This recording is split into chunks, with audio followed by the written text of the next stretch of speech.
Greetings, my fellow freedom-loving sovereign thinkers. Thank you for tuning in to LO3 Podcast.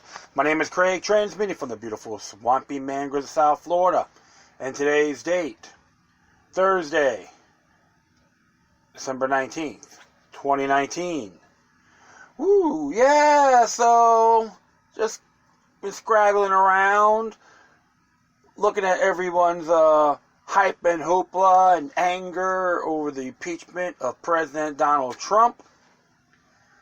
And it looks like Justin Amash voted for it as well, which is highly disappointing because he had a real good track record on the constitutional freedom perspective. And what makes me laugh when you hear people like Congressman Nancy Pelosi and Loy and all these stooges, I like to say stooges in good faith, claim to be constitutionalists and we gotta protect our nation from tyranny and no one's above the law. Our founding fathers would commend our actions. And what really gets me, because I never heard so much recycled manure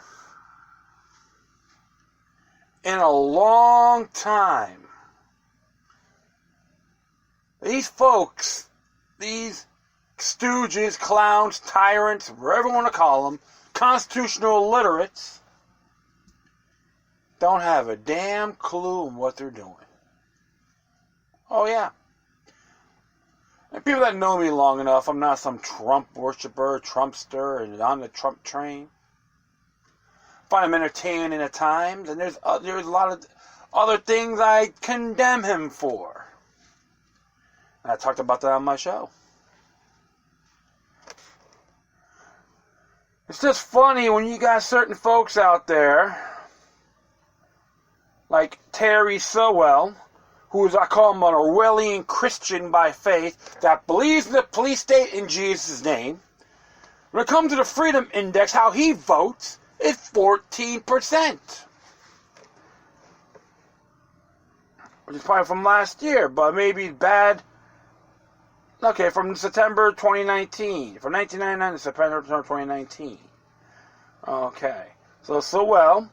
And of course, you have other clowns like Tom O'Halloran with 17% Freedom Index and Ruben Gaglio, 18%.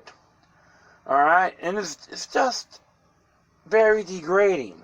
And of course, and we have that dumbed down, mind-controlled fiend, Nancy Pelosi, who's voted for freedom at 18%, and Jimmy Panetta at 17%, TJ Cox at 12%.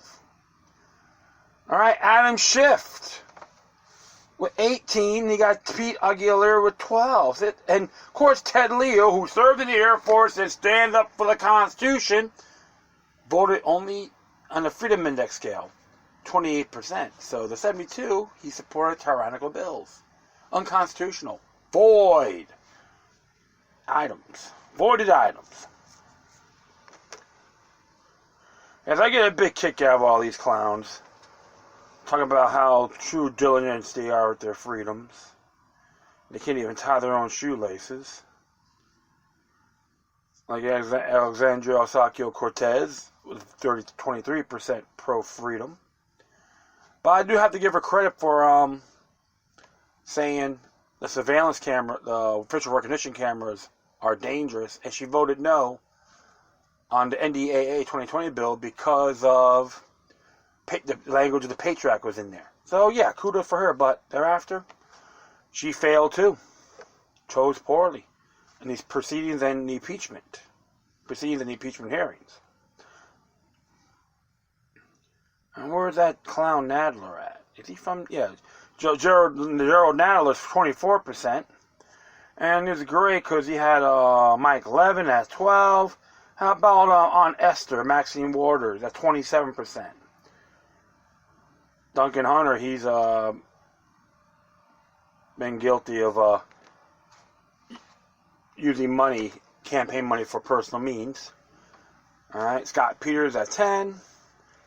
And we go down to Colorado and North Carolina. Oh yeah, Jason Crow, yeah, he voted for it. No, yeah, that's why I get them. That's why I'm not mad. It's laughable. And Lisa Blunt, Rochester at 11%. And of course, you have all the clowns down here. Charlie Chris at 15, Kathy Castor at 15, and it's just mainly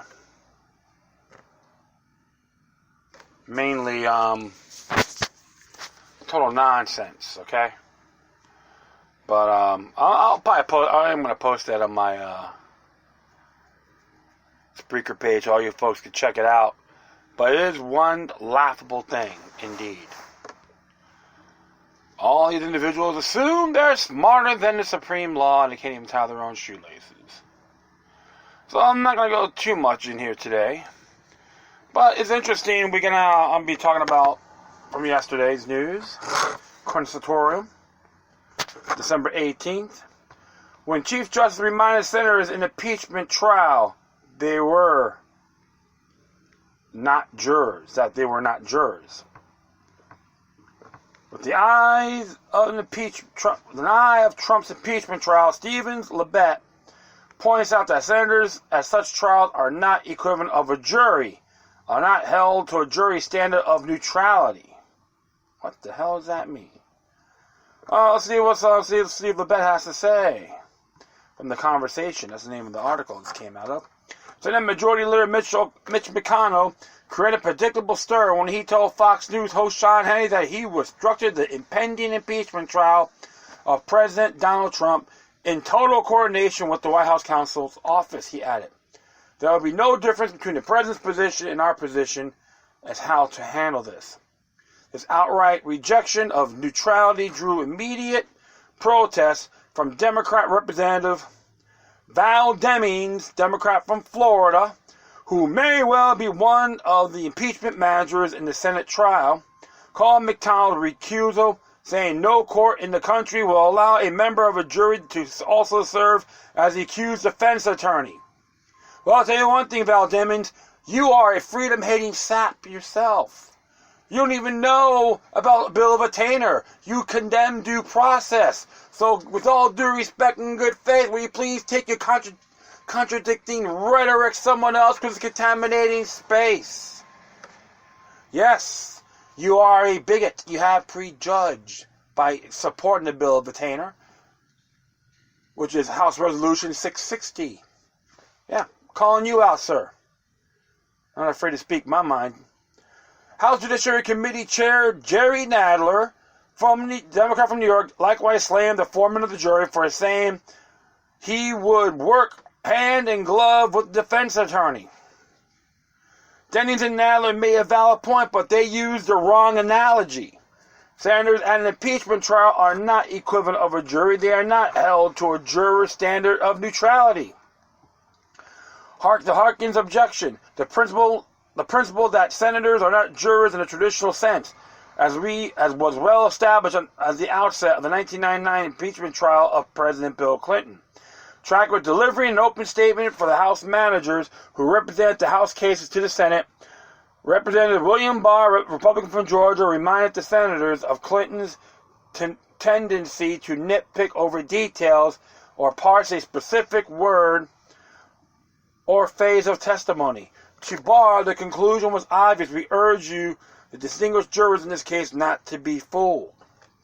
That was the moment Senator Tom Harkin, as an Iowa Democrat, had been waiting for.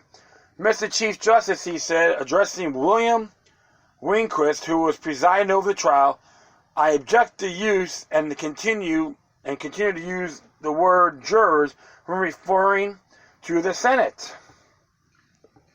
Harkin had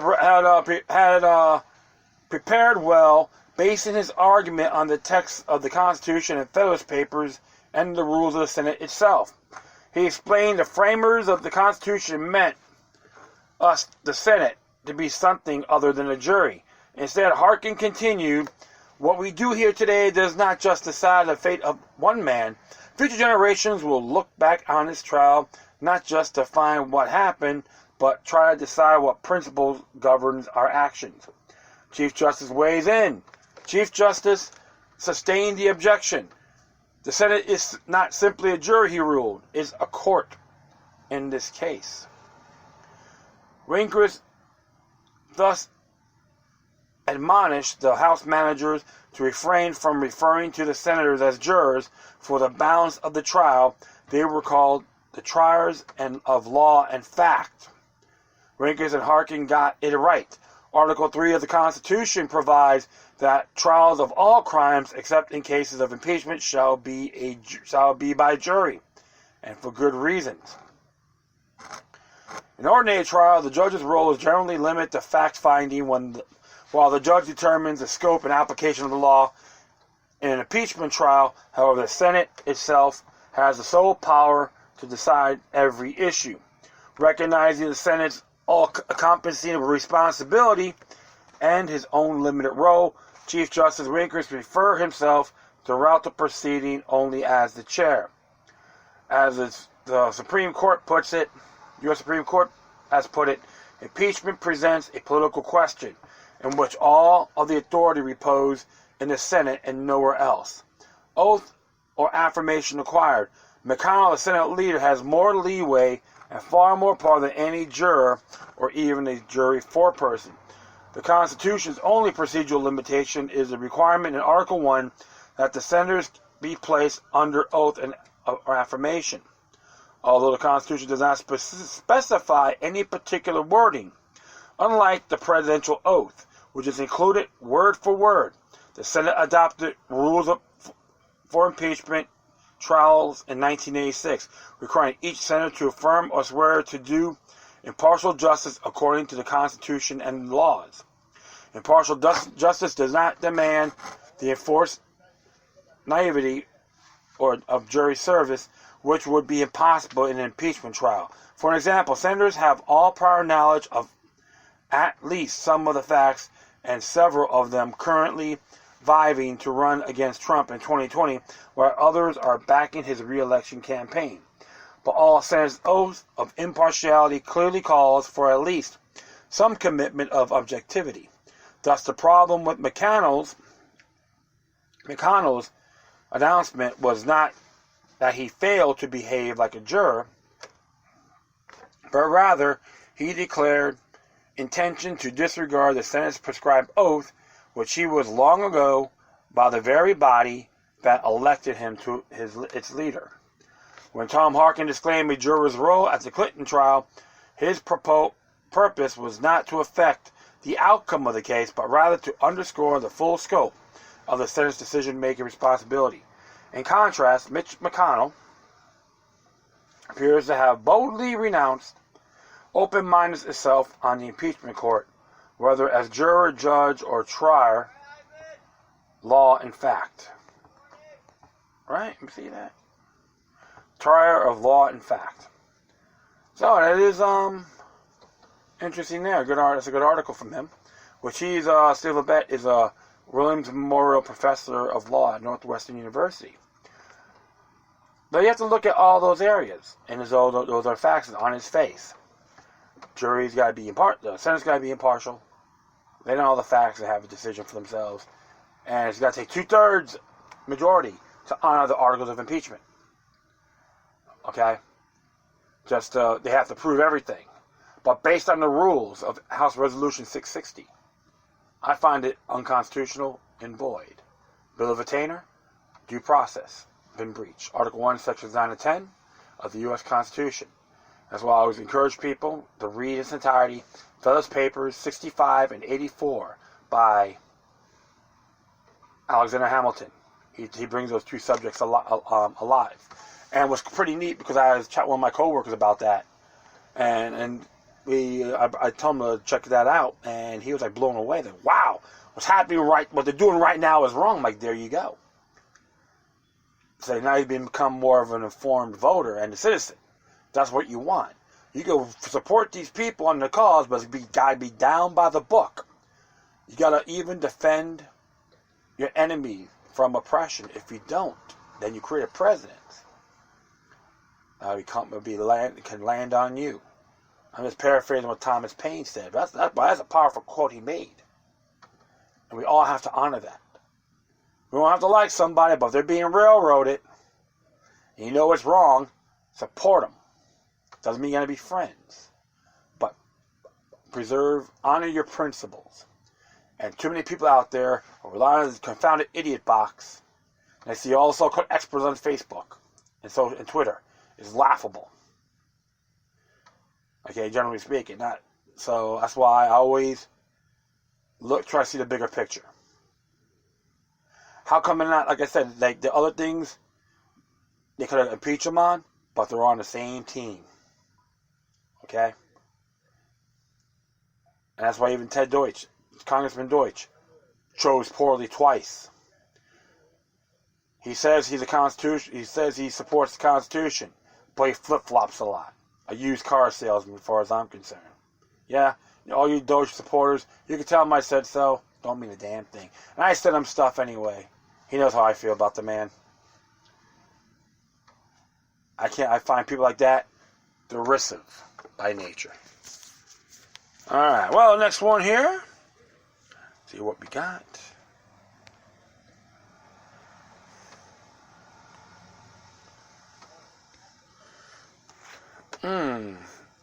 Yeah, the organic prepper. Always love her work. Fear is a great weapon. Reason is the greatest weapon in the fight against tyranny. As it reads here, the importance of logic and accurate information in stressful times cannot be overstated. What the gun control means occurring in Virginia right now, there have been a lot of rumors, a lot of interpretations, a lot of allegations from anonymous sources. I haven't written this to call anyone out. I'm certain that people covering the story have honorable intentions. I've written this because I want to remind everyone the reason is our greatest weapon in the battle against tyranny. What we know versus what some guy said. I cannot confirm whether any of these current rumors circulating right now are true or not.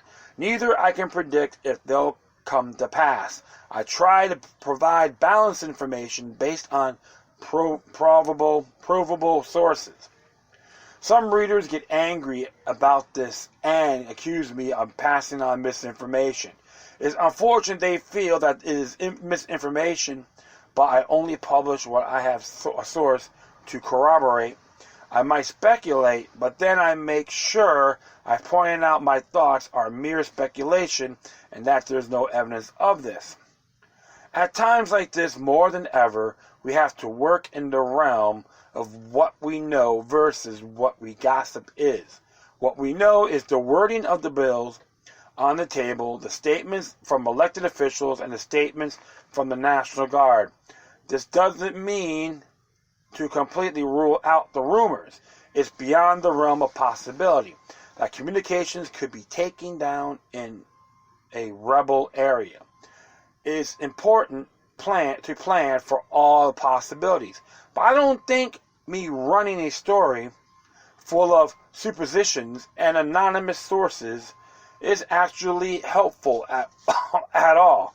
I don't want to fan the flames of an already volatile situation with things that I cannot prove.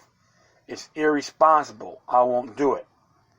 My goal is to help you to get prepared for the things which are most likely. To do that, I have to focus on what we know. Logic, not hysteria, will win the day. Like the rest of you, I'm good and mad about this. However, I'm trying to go about this from a place of reason. I'm trying to go about my reporting using old school journalism. Remember, back in the days when we were supposed to be unbiased. Cooler heads are needed in situations such as these. Practical information in advance are necessary. If you get hysterical and get all worked up about the boundless possibilities of a tyrannical state, you're not thinking logically, and that will get you nowhere good. Humans can only function at a high level of adrenaline for a certain amount of time. Where you're going to crash if you keep yourself completely worked up all the time. I'm not suggesting you underestimate the possibilities. Let me be perfectly clear. When I tell you that I would not rule anything out, this is a move that has been strategically planned, as I wrote before. We must be strategic in our responses. Get organized with your family, friends, and neighbors, and make sure that lacking another, yours is the voice of reason. Work with what you know first. Work with the things that you know first, then move up to other scenarios. I urge you to sit down and make reasonable plans. Obviously, you want to cover possibilities like loss of comms or loss of power, but you don't need to go out and spend thousands of dollars on generators for this. If you're buying anything, focus on alternative communications that cannot be taken down as easily as cell phones, towers, and phone lines. Alternate communications devices is a much better option than going out and blowing the bank account on a generator that would only be valuable for a week or two, depending on how much food you can store. We bloggers all need to make a living and cover our costs, of course. And there's nothing wrong with an affiliate link here and there.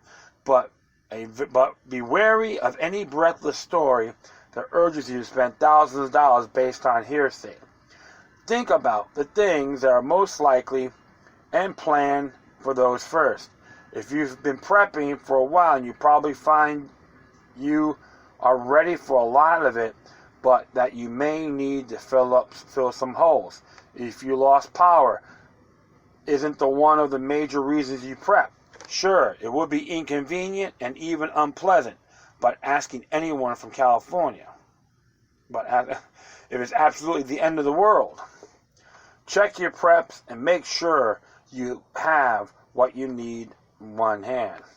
If you feel unprepared for a lengthy power outage, this PDF guide can help, and I marked it down to $5. Check it out. Communication is likely to be one of those holes.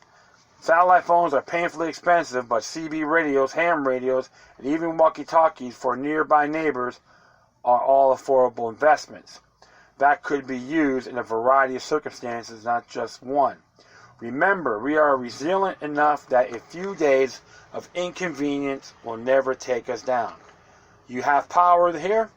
Should the worst case scenario occur, is only as powerful as you allow it to be.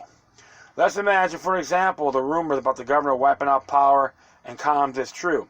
If you move flawlessly over to your backup plan, the state government has made themselves seem like tyrants in the front of the country, in the world, and you are minimally affected.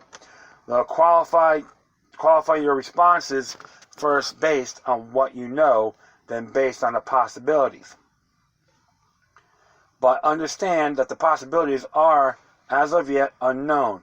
You can predict what will happen in a pandemic far more easily than you can predict what will happen in a fight against tyranny. Regardless of the situation, reacting calmly and methodically is always going to be better than losing your ever-loving mind and rushing around in a panic. Panic kills whatever the situation is slow-moving like this one, or fast-moving like an immediate life and death sentence. There is a prime example of prepping versus survival. You have time. This law will not go through if it does pass. Until January. Meanwhile, don't spend the next month in a blind frenzy based on what you see on websites or forums. Take it all into consideration, but for crying out loud, keep your shite together. She's right. Did you ever think these scare tactics might leak deliberately? Has it crossed your mind that rooting these seeds of fear may be deliberate? Of course, an enemy want you to see you discombobulated. This is classic art of war stuff. Read Sun Tzu, folks. It's awesome book. If you ever feel under attack already, you're going to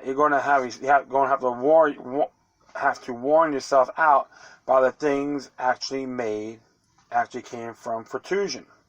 By no means I'm suggesting that you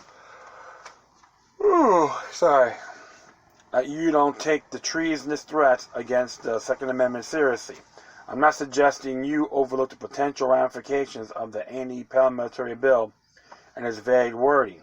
It would be bad for militias, but in its current incarnation, I don't think as is far-reaching as banning instruction or the use of gun or self-defense. This isn't to say it couldn't be one day used for that, but at this point, think of the purpose of that bill to strike down opposition to the gun bill. Think about it. If you're in a position of power and you wanted to have your enemy scrambling, would a deliberate leak of the extreme scenario be a good tool for this purpose? Again, this isn't to say it couldn't happen or won't happen. I'm saying think it through entirely. What is practical and likely? What is so extreme it could cause censure from the rest of the nation? Government absolutely did a lot of bad stuff in Waco and Ruby Ridge, but that was a small scale comparatively. We're talking about nearly an entire state here. That would be an encroachment on such massive scale that there'd be an outcry. The president could and probably would take over the National Guard in a situation like this. I don't know if you ever dealt with a narcissist, but they glory in getting a response from people. They feed off of it. If they aren't getting the response they need, they will strive to unsettle and scare their victims until they do. Don't let people get your head. Reason is the enemy of tyranny. A panicking person cannot strategize effectively. Decision-making part of your brain literally shuts down when you panic. I'll say this too, my friends. If you remember the lessons of 9/11, you understand where Dave Luther and like-minded people like myself come from. Be calm and methodical. The stuff is huge and could be the start of a dark era for our country. This has a potential to change everything our republic has stood for since it existed. But fear and hysteria have no place in your preparations. Please consider your sources and don't base your actions on maybes and this guy said scenarios. Preparing for the possibilities in a calm and methodical way will help you through whatever may come far more than preparing a state of panic. Yep, Daisy Luther. To all the beautiful people out there in the Old Dominion state, take her advice. She's absolutely correct. Mind control is a hobby, my friends, and the narcissistical tyrants manifest over that. Like Pavlov's dog. Remember about the Pavlov's dog theory? Exactly. If you study that, understand. They want to get your guy's mindset panic in a stimulus response. Conditioning. That's how they want to see it. Very Orwellian indeed. And like I tell my beautiful people up there, Article 1 of the Commonwealth's Bill of Rights is a supreme doctrine. No exceptions. And of course, Governor Northam and his lackeys have announced themselves as insurgents. Yes, indeed. Okay, I'm going to do one more here.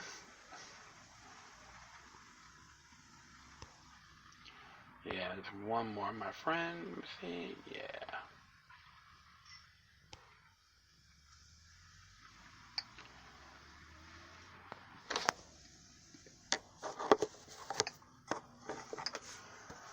This is from Brandon Smith. Came out yesterday. Crazy events of the past month. What they mean for 2020. As it reads, in a world without constant manipulation and disinformation, most economic and geopolitical events would happen spontaneously and randomly. Things would be more unexpected, but at least they would make it life fascinating and interesting. And often there would be positive outcomes. Unfortunately, this is not the world we live in. Our world is highly micromanaged by global elites and with rather broad, if not cliched agendas. This makes most events highly predictable, as each event serves a singular endgame. Only aspect of our system that is not predictable is timing. In the Liberty Movement, we can predict with relative certainty future trends and outcomes. But one thing we have to consider is that the more effective we are exposing the plans of the globalists, the more they will attempt to either stall or expedite the timing of their agenda in the hopes of encouraging doubt and uncertainty. Psychopathic people tend to have an obsession with the concepts of surprise. They love to ambush. They hate when their carefully crafted schemes are made obvious by intelligent observation, because they operate on the assumption that they are always the smartest people in the room. Think about that. Look what happened with the House of Representatives, Nancy Pelosi's gang, right? Think about it. Okay? In military lingo, this is called being inside someone's OODA loop, which means always being stepped ahead of the planning and foresight of those you want to conquer. Psychopaths desperately angle to achieve the constant state of superiority. Of course, the problem for these personality types is that they have very little imagination or ingenuity, and are often robotic in their responses and strategies. Understand one psychopath and you essentially understand them all. Once again, as long as you know what they want, they have become predictable. The only way for them to surprise us is by changing what they want. And they aren't going to do that. And they will do is delay or distract. 2019 may have seemed like a roller coaster ride year too many, but most of it was simply a succession of engineering distractions and slight changes in timing to throw analysis off the scent of the globalist agenda. Finally, in the past month, we have seen certain plans culminate into events some of us always expected. Let's examine these events and what they mean for 2020. Big fat trade deal farce. Since the trade war between the United States and China began, I've been warning that is not all what it seems, and that the trade war is not meant to be won, only perpetuated for as long as possible. The endless cycle of deal announcements followed by a deal fallout, followed by renewed deal optimism, has conditioned the public to assume that all market movements and the economy at large are tied to the success or failures of Trump's trade war. It is exactly what the establishment wants. If the masses are focused on the trade war, they might completely forget about the enormous financial bubble that certain banks, like the Federal Reserve, created through nearly 10 years of stimulus. They might also completely forget that the Fed deliberately popped that bubble in 2018 using fiscal tightening policies and removing liquidity from the system. Now the avalanche has started, and it appears that the Fed has no intention of stopping it. But we will get to that in a moment. As long as the everything bubble is imploding, the elites need a distraction of some kind as well as a scapegoat. The latest, Phase 1, the trade deal announcement this month, was an epic disappointment to almost everyone who thought that maybe Donald Trump was fighting the good fight or working towards a legitimate diplomatic compromise with China.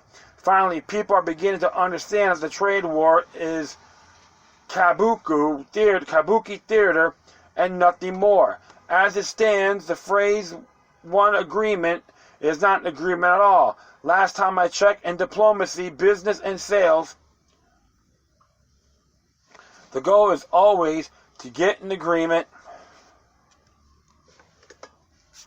in writing as quickly as possible, along with some assurances that the deal will be honored. Verbal agreements and half measures are a recipe for disaster. Phase 1 is designed to fail. Phase 1 will not be put in writing and signed, at least not by Trump or Z. the details are still murky. Tariffs are not being rolled back in any meaningful way, and China's promise to quadruple their agricultural purchases from the U.S. in 2020 is unlikely to be fulfilled. China has already diversified their food purchases to Russia, South America, etc. To quadruple their purchases from the U.S. would mean abandoning all work they put in to build new supply lines outside the U.S. market. This is not going to happen. Will the Chinese foreign purchases increase? Yes, but only for a short period of time and not to the level of the agreement. This means that Phase 1 deal has built a mechanism for collapse, as it relies heavily on China following through on the requirement they can't or won't honor. Give it a month or two before hostilities between U.S. and China surfaces once again. North Korea nukes talks collapse.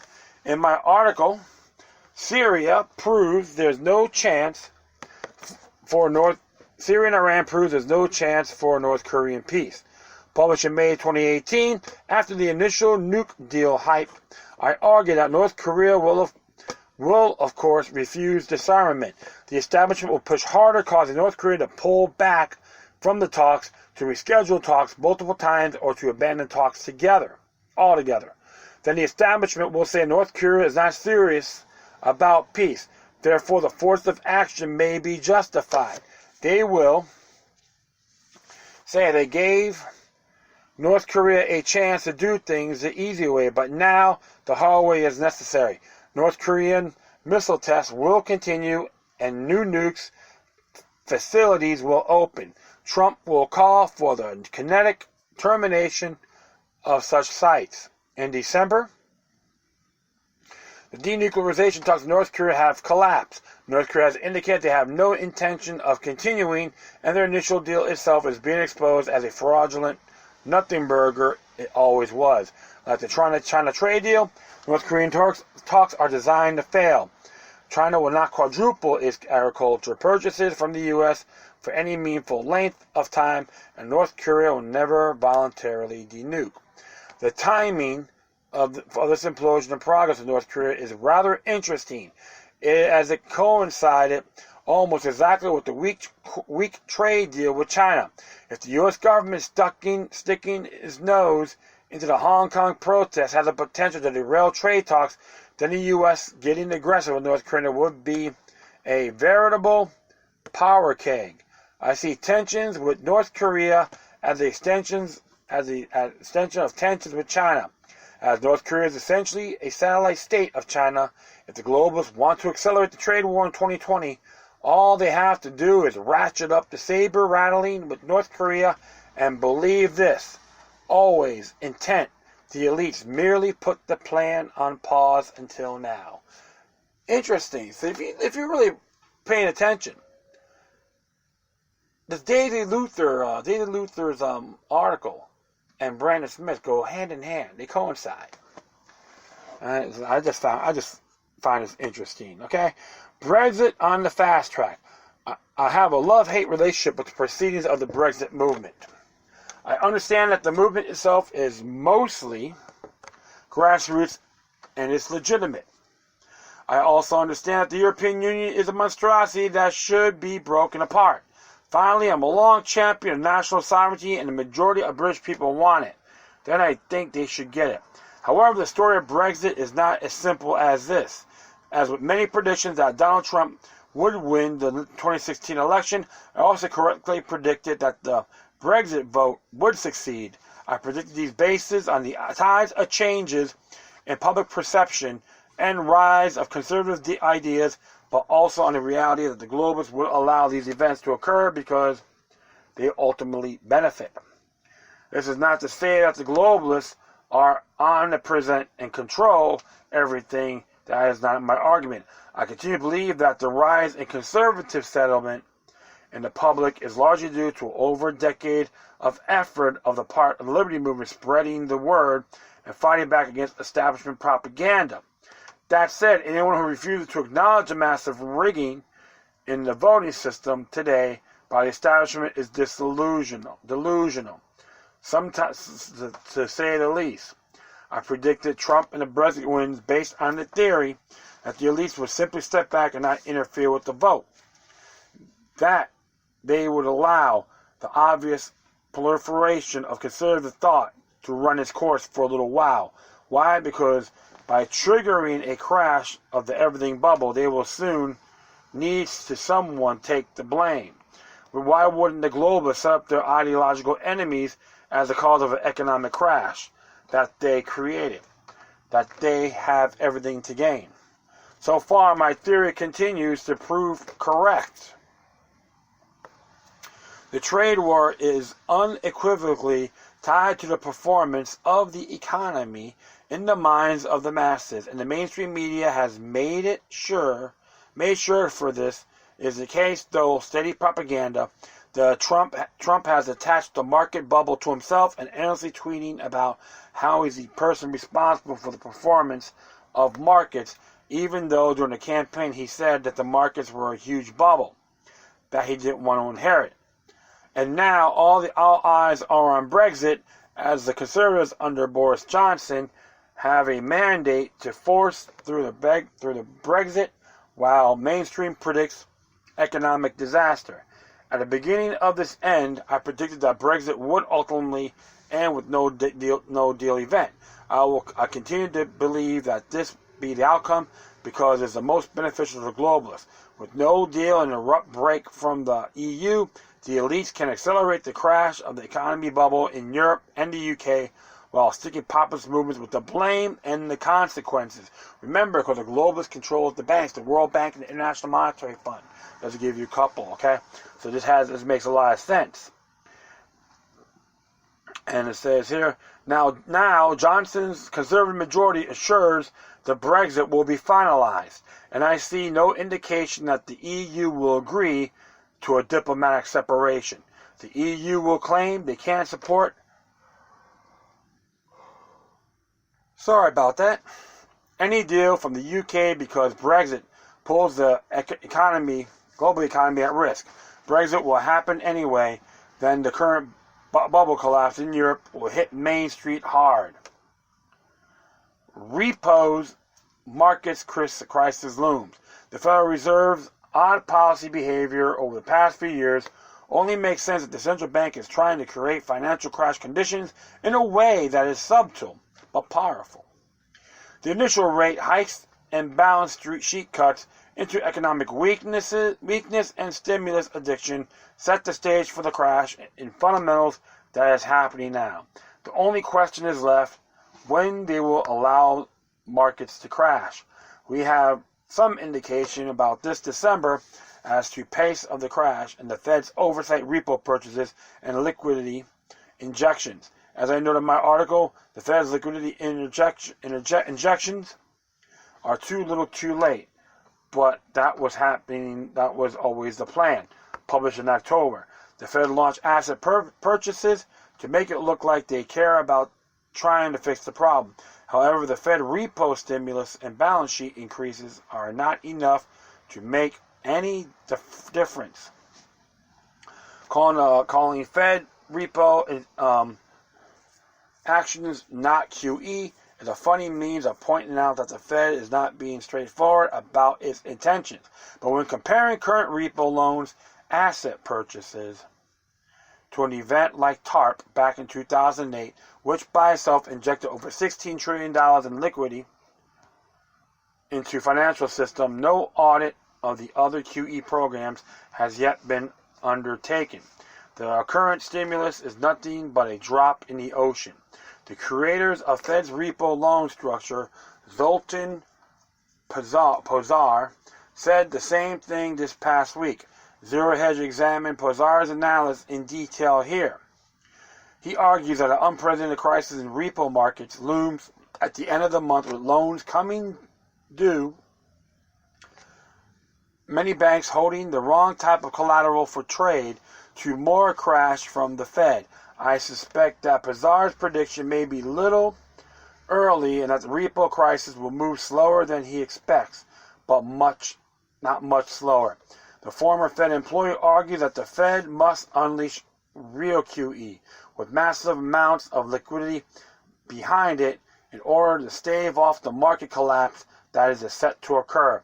I predict that the Fed will not do this, at least not at levels needed to make much of a difference. To put the current repo purchases in perspective, the audit of initial TARP bailout in 2008 indicates that the Fed pumped out over $16 trillion in liquidity, much of it in repo purchases. The repo purchases are going to pass a couple of months are nothing by comparison and are nothing near enough to stop the dollar liquidity crisis. The claim that the Fed is ignorant of the situation is absurd. If the Feds know, it just doesn't care. The everything bubble is imploding in the ground while the events listed above provide distractions. If the central banks really intend to kick the can on the crash, then they will have to inject tens of trillions of dollars into the global system in the next few months. If they do not, then we should expect crash effects to hit the wider public even more than they already are. This will occur in 2020.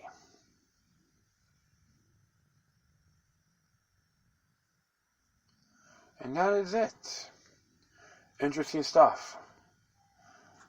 It's from the alt market, alt-market.com, ALT. And of course, he shares the stuff too with Bob Livingston's letter. No, you gotta always. That's why you always gotta look at things in the bigger picture, my friends. Look what happened, what's going on worldwide. Money, the monies and all that are being busted. Look what happened to Greece. The banksters, the globalists, are responsible for these catastrophes. Okay, that's going on with these countries, and they want to blame it on certain economics. When you got the banksters controlling the money, you can make all the rules you want, and they still have the power. And this is why it's completely dangerous when we got something like the Federal Reserve trying to run our lives. It's absolutely 100% unconstitutional and void. And the bigot, racist pig, Woodrow Wilson, admit that was the biggest mistake that he made. And the people in Congress, you should condemn them in vain, because they are just as responsible for not honoring their oath of office. So, my friend, prepare yourself. Focus on precious metals and learn to be self-contained. And trust me, don't run amok, because they will win. And the Art of War does address that. Alright, that is it. I thank everyone for listening. Plus, feel free to download and share throughout your social media networks. If you have any questions, comments, or you sense something interesting you want to check out, whatever you do, please send your correspondence to Decorum. And plus, I shall leave all the footnotes on my Spreaker page. Once again, thank you for your time. Plus, always remember that demoniac resistance is healthy for the soul and can liberate humanity. Until next time, take care of yourselves. Keep on spreading love. And may your guardian spirits be with you.